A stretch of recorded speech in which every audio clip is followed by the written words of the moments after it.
我从小就喜欢吃茴香，小时候的茴香饺子和馅儿饼，至今都会让我念念不忘。所以现在在家里，每一年我都会种一些茴香。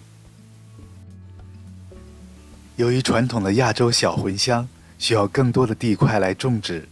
所以现在我只是在容器中种植球茎茴香，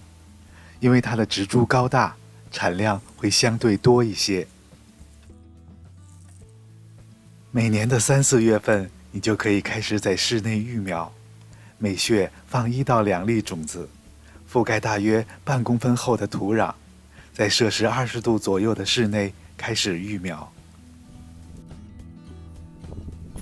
虽然茴香和韭菜一样都是多年生的植物，但茴香在第2年的味道会变淡，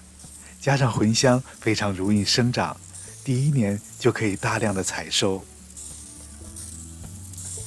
所以茴香通常是每年育苗繁殖的，从育种到收获大约至少需要2个月的时间。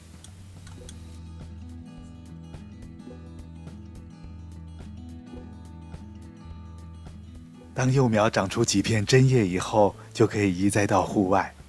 如果你想将来得到大的球茎来食用，就把幼苗至少相隔15公分单独种植。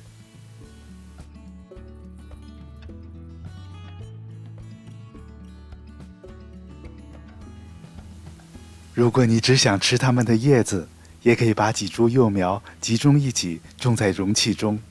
抗倒伏的同时也易于管理，更具有庭院的装饰性。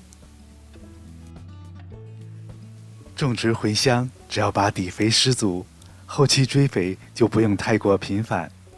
茴香喜光，每天至少需要6个小时的光照时间，表面1公分的土层变干后就浇透土壤。球茎茴香属于佛罗伦萨茴香，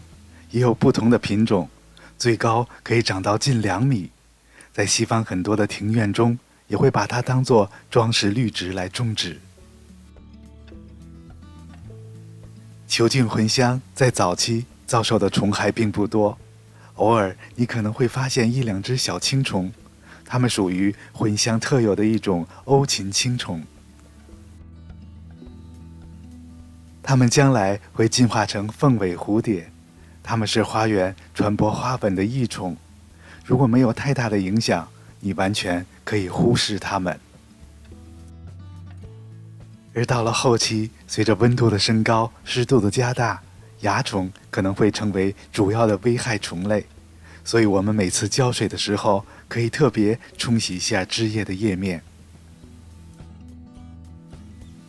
球茎茴香可以长得很高，为了尽可能的获得更多的叶子，我一般是在等它们出现个别黄叶的时候再开始采摘。每次收获大约1/2的叶子，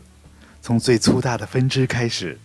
而柔嫩的新叶就会从根部继续的萌发出来。如果你想尽可能的多收获叶子，一旦发现花苞就要及时的去掉。如果想留种，就让它们在最后尽情地绽放出黄色的小花。